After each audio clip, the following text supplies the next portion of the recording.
Les après-midi de CIRA TV en direct sur CIRA TV. Bonjour, bienvenue si vous nous rejoignez en plein cœur du CIRA avec un sujet d'actualité, sujet bouillant, je vous le disais. Nous allons parler d'un sujet de l'environnement du froid dans les métiers de bouche, ce qui a changé depuis le 1er janvier. Quelle que soit leur taille et leur secteur d'activité, toutes les cuisines pro et tous les métiers de bouche sont impactés depuis le 1er janvier par des mesures environnementales qui touchent les systèmes de réfrigération, des mesures qui sont obligatoires et ces nouvelles règles, si elles ne sont pas appliquées, peuvent entraîner de lourdes sanctions. L'enjeu est également mondial, lutter contre le réchauffement climatique. C'est le sujet de cet après-midi, proposé et présenté par la RPF Cuisine Pro. Du technique au pratique, la RPF Cuisine Pro accompagne les professionnels des grandes cuisines, mais aussi les utilisateurs, les bureaux d'études et les cuisinistes. Pour nous parler de ce sujet, Pierre Lemercier, rédacteur en chef de RPF Cuisine Pro. Pierre Lemercier, bonjour. Bonjour.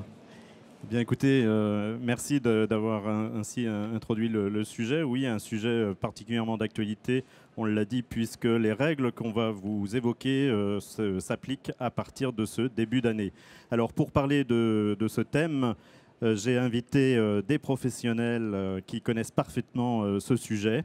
Alors je commencerai à ma droite par monsieur Alain Quidor. Alain Quidor, vous êtes président de Sinov Resto Concepteur, qui est donc une association qui regroupe les professionnels de l'ingénierie en restauration. À ma gauche, monsieur Christian Legousse, vous êtes directeur général de EPTA France, avec différentes marques comme Bonne & Neve, et vous êtes une filiale du groupe italien EPTA, spécialisée dans tout ce qui est meubles et vitrines de vente réfrigérées.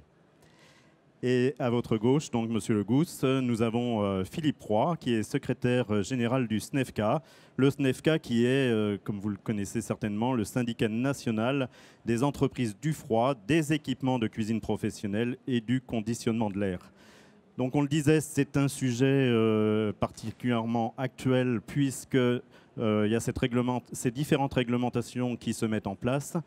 Et nous allons rester sur des sujets très pratiques. Nous allons essayer de ne pas nous perdre dans cette réglementation qui est complexe, mais d'en faire quelque chose que vous puissiez appliquer directement dans vos exploitations.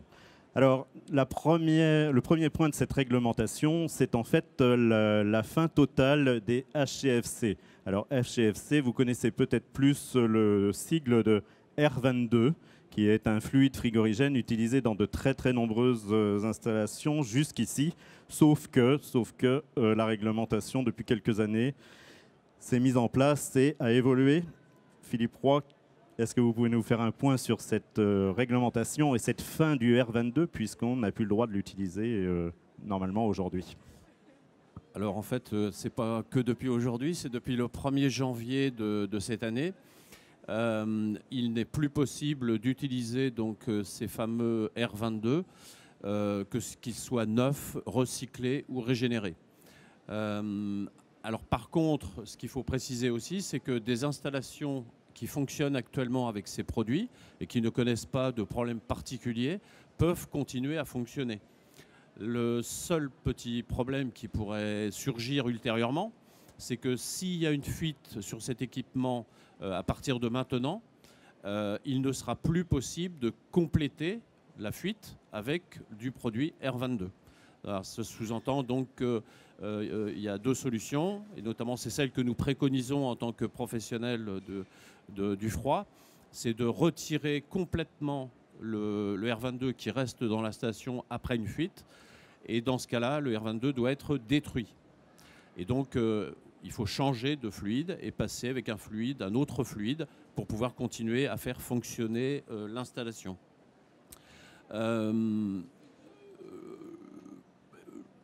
Bon, quand on dit qu'on ne peut plus utiliser de R22, de ces produits, ça sous-entend qu'on ne peut plus l'utiliser dans des équipements neufs, évidemment, et on ne peut plus l'utiliser non plus sur des équipements qui sont actuellement en service.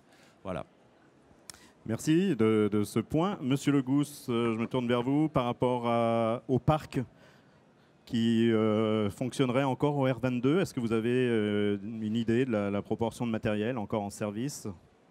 Alors, il est difficile de quantifier la partie du parc qui fonctionne, mais on peut considérer que toutes les grosses installations ont été rétrofitées.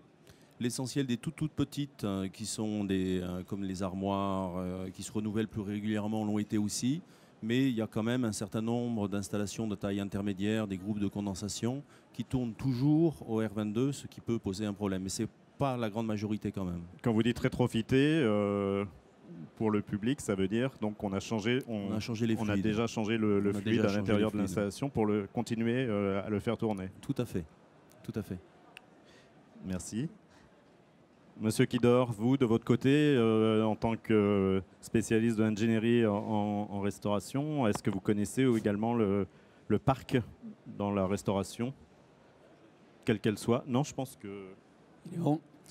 Nous, dans l'ingénierie, dans la restauration collective en particulier, nous avons encore des installations qui fonctionnent avec du R22, sachant que la réglementation s'applique à partir du 1er janvier 2015, qu'une installation frigorifique, je dirais bien faite, dans des grosses puissances, a une durée de vie de 20 à 30 ans.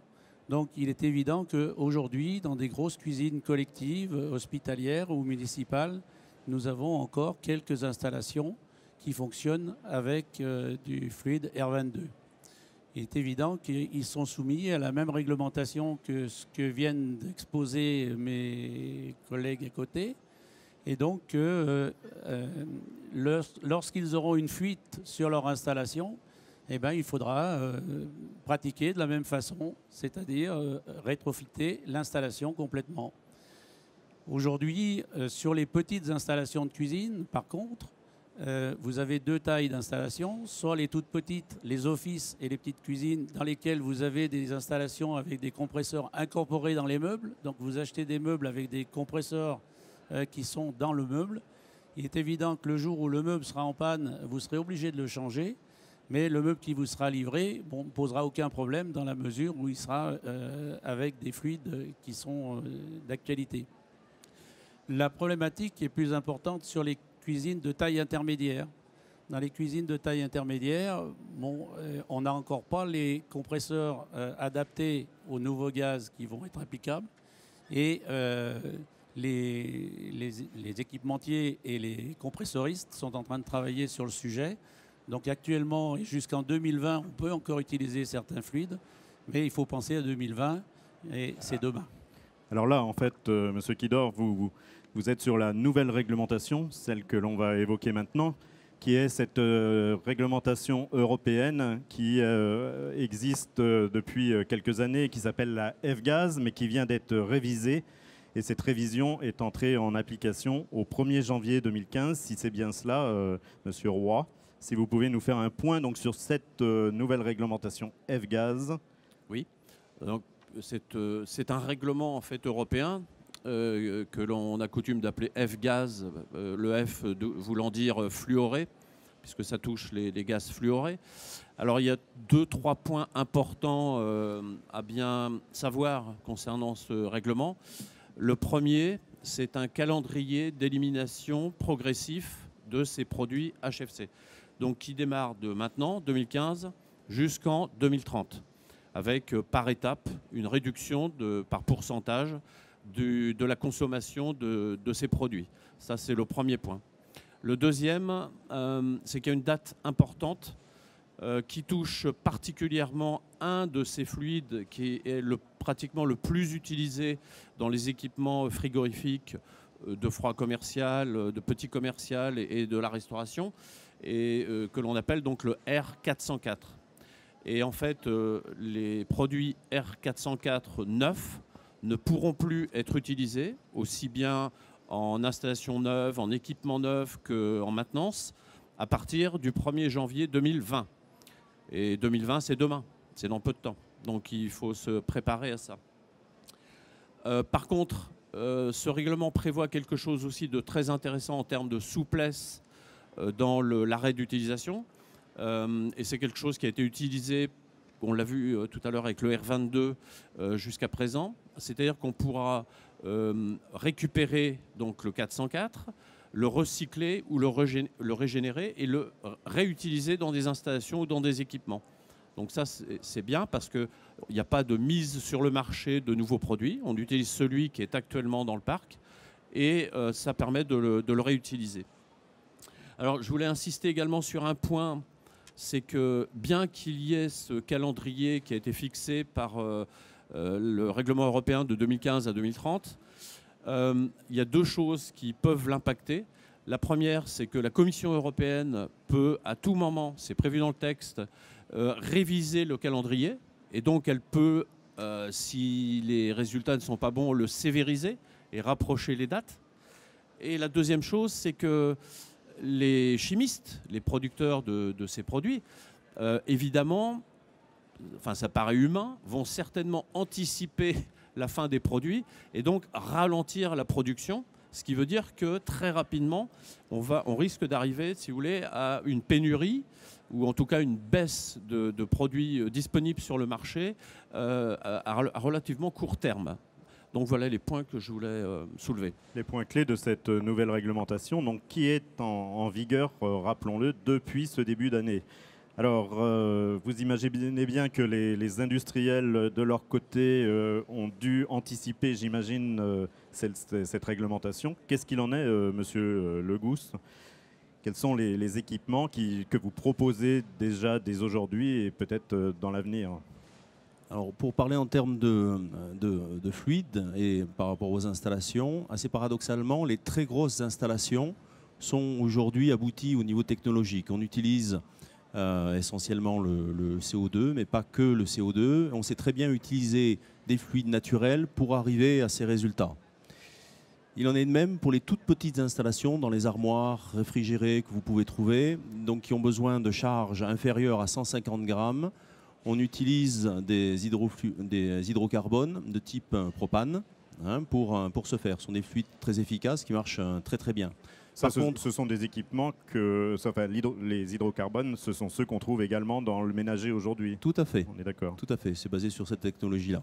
Et c'est un peu, enfin on en reparlera peut-être un peu tout à l'heure, c'est soumis aux mêmes contraintes légales.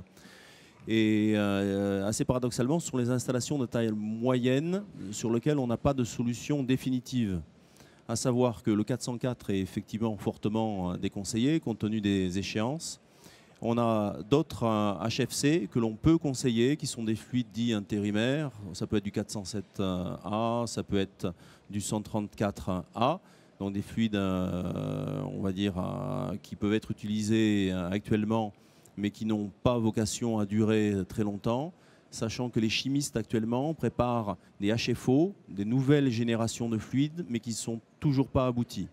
Voilà. Donc en résumé, installation de taille moyenne, plus de 404, vous passez au 407 ou au 134. Voilà. Il y a aussi des systèmes à boucle d'eau. Voilà. Comme on va le voir avec, tout à fait. Avec M. Kidor. Tout à fait. Et pour les petites installations, il faut privilégier les hydrocarbures comme le propane. D'accord. Voilà. Merci. Donc ça, plutôt côté magasin. Ceux qui dorment au niveau de la restauration, qu'elle soit alors commerciale, mais vous êtes davantage peut-être plus sur la collective. Qu'est-ce qu'il en est? Voilà. Oui, le problème important pour nous va se poser au niveau de la restauration de grandes collectivités, où nous avons des puissances frigorifiques importantes, des surfaces réfrigérées importantes. Donc là, nous allons essayer de travailler avec des fluides naturels, puisque je vous ai dit tout à l'heure que les installations que nous réalisons pour ces tailles d'entreprise ont une durée de vie de 20 à 30 ans. Donc ça veut dire qu'il faut qu'elles soient pérennes. Donc nous travaillons avec des fluides dits naturels. Ils ne sont pas nombreux, ils sont à l'ordre de 3. Vous avez l'ammoniac, vous avez le CO2 et l'eau. Donc nous allons travailler avec des fluides naturels confinés dans des salles de machines. Et nous allons travailler également avec un système de fluide caloporteur qui va aller distribuer l'énergie dans des évaporateurs qui sont situés dans les locaux à réfrigérer ou dans les matériels qui ont nécessité de froid. Et donc vous étudiez également, enfin vous regardez les HFO Les HFO, pardon, excusez-moi. Les HFO, effectivement, nous regardons les HFO, mais nous sommes soumis là à des problèmes réglementaires, ce qu'on disait tout à l'heure, au niveau de la sécurité, puisque ce sont des produits qui sont inflammables. Et nous intervenons souvent, d'ailleurs, dans nos cuisines. Nos cuisines sont souvent dans des établissements publics, hein, dans lesquels nous sommes soumis à une réglementation ERP, donc avec des exigences au niveau sécurité importantes. Également, si on regarde un peu plus vers le futur, Monsieur Le Gousse, qu'est-ce qu'il en est au niveau du froid magnétique? Est-ce que c'est une solution d'avenir et à quelle échéance? Alors c'est une solution qui est très séduisante puisqu'elle ne fait appel à aucun fluide frigorifique. Elle est aujourd'hui valable uniquement à l'état de prototype, donc elle est très limitée dans son champ d'application. Et elle est aussi, semble-t-il, très limitée dans les puissances qu'elle peut développer, voilà, au jour d'aujourd'hui. Donc il y a un gros investissement, il y a un certain nombre d'industriels qui travaillent et qui poussent dans ce domaine-là. Nous suivons ça avec attention. On peut considérer que, compte tenu des exigences en termes de fiabilité et en termes de pression économique, on ne voit pas les premières applications véritablement sensibles avant 5 ans, disons. Avant 5 ans? Oui. D'accord, ok. Et ça concernera donc le petit matériel? Le petit matériel, essentiellement. D'accord. Essentiellement. Ok. Alors, vous l'aurez remarqué certainement, la complexité de cette réglementation. C'est pour ça que vous avez tout intérêt, en tant qu'exploitant, à vous tourner vers des professionnels des métiers du froid qui seront là pour vous aider à y voir un peu plus clair, d'autant que, Philippe Roy, c'est une obligation en fait aujourd'hui. Ben, en fait, la manipulation de ces produits, donc les fluides chlorés et fluorés, HCFC, mais bon, on ne va plus en parler, mais surtout les HFC, là, jusqu'en 2030, ce sont des produits, en fait, pour lesquels il y a une réglementation très stricte en termes de manipulation. Donc, il n'y a que les entreprises qui possèdent une certification spécifique qui peuvent manipuler ces produits. Alors, en France, la certification, elle est européenne, puisque c'est une réglementation européenne. En France, cette certification s'appelle l'attestation de capacité.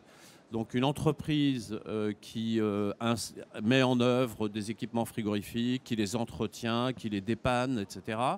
Donc globalement, qu'on peut résumer sous le vocable donc, de manipulation de fluides, doit obligatoirement posséder l'attestation de capacité à la manipulation des fluides.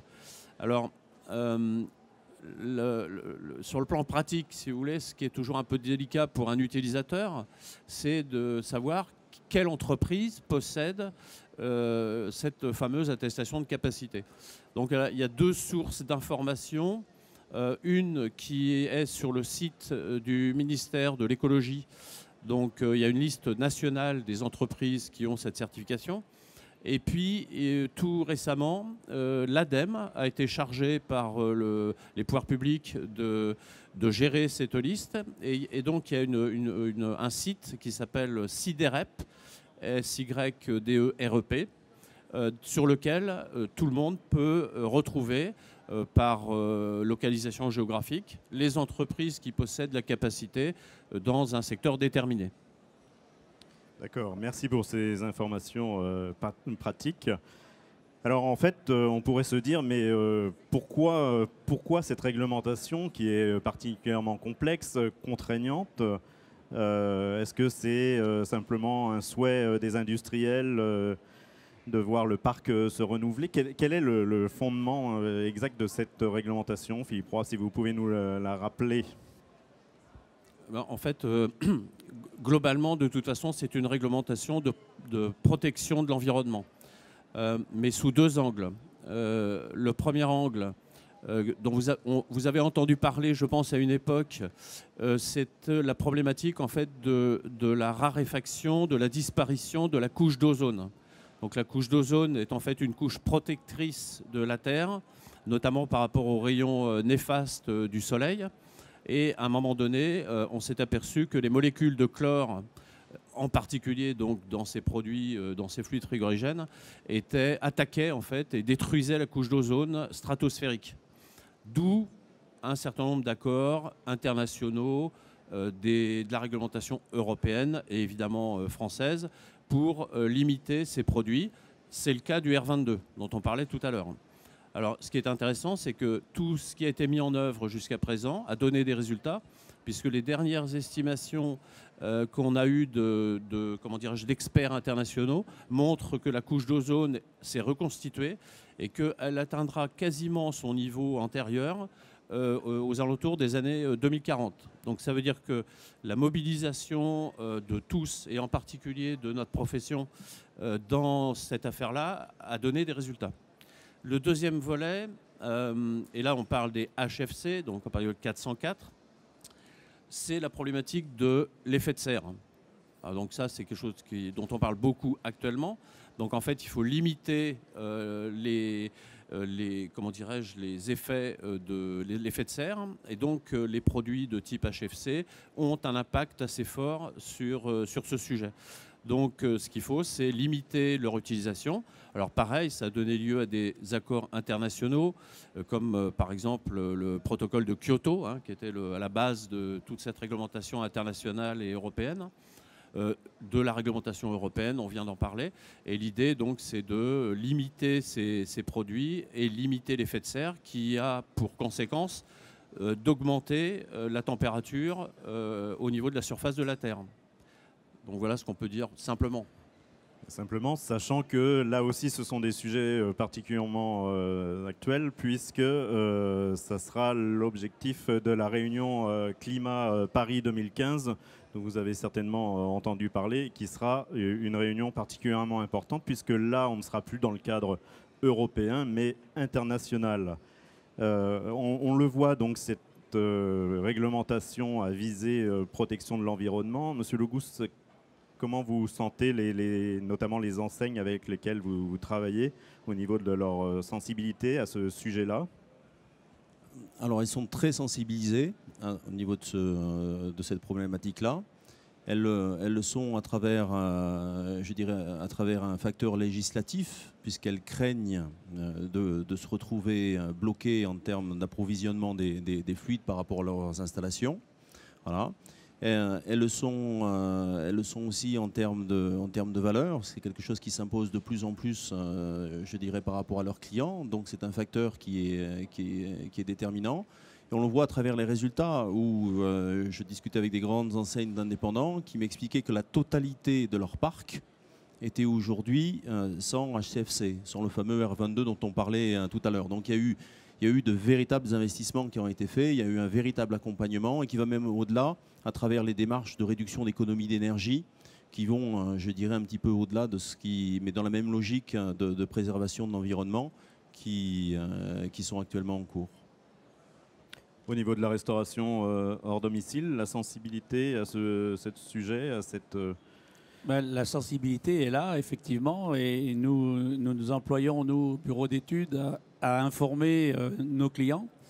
Et nous sommes, comme je le disais tout à l'heure, en attente que les compressoristes et les chimistes nous trouvent les bons produits pour les installations intermédiaires, sachant que pour les installations de grosse puissance, au même titre que les opérations commerciales dont parlait M. Legousse tout à l'heure, nous avons des solutions avec des gaz, avec des fluides naturels, comme je vous le disais, et des caloporteurs. Alors, on a fait le tour de cette réglementation, de sa complexité. Qui dit réglementation dit sanctions. Est-ce que vous pouvez nous en dire deux mots également, Monsieur Roy, sur les sanctions possibles dans ce domaine-là? Oui, on peut dire. Alors ça, évidemment, c'est moins rigolo, mais ça fait partie du jeu. Quand on ne respecte pas la réglementation, on risque en fait des sanctions. Alors, elles sont de deux ordres, en fait. Dans le cadre du sujet des fluides frigorigènes, il y a des sanctions qui sont prévues par cette réglementation particulière sur les fluides frigorigènes. Alors, ce sont des contraventions. Alors, bon, rien à voir avec le code de la route, mais c'est des contraventions donc, qui vont de 450 à 1500 €. Donc, c'est pas neutre quand même. Et puis, surtout, vous savez bien que maintenant, la protection de l'environnement, donc c'est quelque chose de d'important, de quelque chose qui est pris en considération. Et donc il y a aussi des sanctions plus générales, j'allais dire, de non-respect, par exemple, de certaines interdictions. Et là, c'est plus tout à fait la même chanson parce que ça va jusqu'à 75 000 € d'amende et 2 ans d'emprisonnement. Donc là, on est dans le pénal. On n'est plus dans la petite contravention pécuniaire, mais on est dans le pénal. Donc ce sont des sanctions là qui deviennent extrêmement lourdes. Donc il est préférable de ne pas prendre trop de risques et de respecter parfaitement la réglementation. Alors je sais bien que les utilisateurs d'équipements frigorifiques ne sont pas des spécialistes. Donc encore une fois, comme disait Pierre Lemercier, ne pas hésiter à s'adresser à des professionnels qui connaissent cette réglementation et qui éviteront effectivement ce type de sanctions. Oui, sachant que, Monsieur Legousse, je crois que vous avez noté que les sanctions peuvent être encore plus lourdes que ça, et notamment aux États-Unis aujourd'hui, qui jusqu'ici n'était pas un pays très enclin à regarder ce qui se passait du côté des fluides frigorigènes.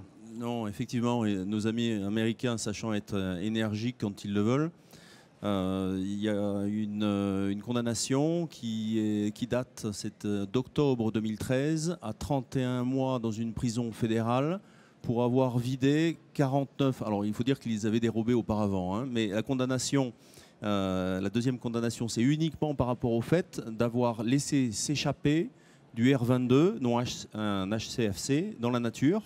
Et cette personne-là a été condamnée à Columbus, dans l'Ohio, à 31 mois de prison fédérale. Voilà, donc c'est le premier, il y aura peut-être d'autres derrière, mais ça fait en tout cas un précédent. Ça mérite d'être souligné parce que oui, franchement, jusqu'ici, on le disait, les Américains n'étaient pas très regardants de ce côté-là. Donc changement de mentalité par rapport à cette réglementation que nous avons essayé de vous éclaircir. Si vous avez encore des points qui restent en suspens, des interrogations, moi je vous invite maintenant, alors qu'il va être le temps de rendre l'antenne, de vous tourner auprès des professionnels qui sont là encore pour répondre à vos questions si besoin. Et voilà, n'hésitez pas, vous retrouverez, je crois, cette intervention sur le site du CIRA et que nous reprendrons également sur la RPF Cuisine Pro. Voilà, écoutez, merci de votre attention et à très bientôt. Merci. Pierre Lemercier pour cette intervention sur ces nouvelles réglementations qui bouleversent un peu la profession, hein, on l'a vu, et auxquelles chacun doit s'adapter pour les professions des métiers de bouche. Merci à vous. Nous allons enchaîner dans quelques minutes. Restez avec nous avec un tout autre sujet. Nous allons parler avec Kingcom des réseaux sociaux. Voici un des sujets, bien sûr, qui agite l'actualité également, notamment aujourd'hui, puisque la moitié des réseaux sociaux étaient en panne ce matin dans le monde entier, avec Food is Social ou pas social. C'est ce que nous allons savoir dans quelques minutes avec Kingcom, le digital dans la restauration. Est-ce une nouvelle source de business? Peut-on aider au business à travers les réseaux sociaux? Peut-on tout miser sur les réseaux sociaux? C'est ce que nous allons voir dans quelques minutes. À tout à l'heure.